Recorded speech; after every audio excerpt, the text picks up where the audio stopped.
Recharge પૂરું થઈ જાય એટલે બધાને એક ચિંતા હોય કે હવે તો આપણું સિમ કાર્ડ બંધ થઈ જશે, પરંતુ હવે તમારે આ ચિંતા કરવાની જરૂર નથી, કારણ કે ટેલિકોમ નિયામક ટ્રોય દ્વારા નવા નિયમોમાં ફેરફાર કરાયા છે। નમસ્કાર, આપની સાથે હું ભગવતી વિશાવડિયા।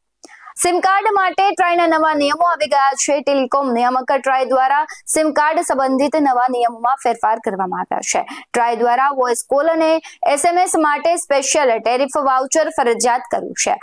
હવે ટેલિકોમ કંપનીઓએ કસ્ટમર માટે માત્ર વોઇસ પ્લસ SMS પેક પણ ઉપલબ્ધ કરાવવું પડશે, જેથી મોબાઈલ યુઝર્સ પોતાની જરૂરિયાત મુજબ ટેરિફ પ્લાન પસંદ કરી શકશે। ટેલિકોમ નિયામકના નિર્ણયથી જેમને ઇન્ટરનેટની સેવાની જરૂર નથી તેવા સિનિયર સિટીઝન અને ગ્રામીણ વિસ્તારના મોબાઈલ યુઝર્સને ફાયદો થવાનો છે। ટ્રાયે સ્પેશિયલ ટેરિફ વાઉચર અને કોમ્બો વાઉચરની મહત્તમ વેલિડિટી પણ લંબાવી દીધી છે। રિચાર્જ ન કરવા પર સિમ કાર્ડ 90 દિવસ બંધ નહીં થાય અને 365 દિવસ બાદ બંધ થશે।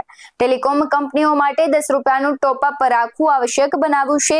આ નવા નિયમ હેઠળ Reliance, Jio, Airtel, Vodafone, idea અને સહિત ઘણી એવી ટેલિકોમ કંપનીઓ છે જે હવે ઓછામાં ઓછું 10 રૂપિયાનું ટોપ રિચાર્જ રાખવું પડશે। વાઉચર માટે કલર કોડિંગ પણ નાબૂદ કરી દીધું છે।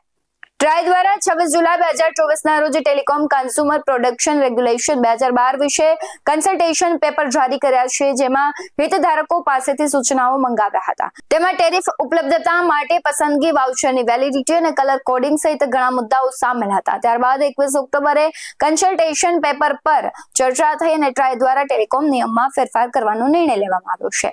આવા જ વધુ અહેવાલો સાથે ફરી મળતા રહીશું। તમે અમારી YouTube ચેનલને સબસ્ક્રાઇબ કરવાનું, અમને Facebook અને Instagram પર ફોલો કરવાનું ભૂલશો નહીં। બાકી નવી અપડેટ્સ મેળવવા માટે આપ જોતા રહો BS9 TV ન્યૂઝ।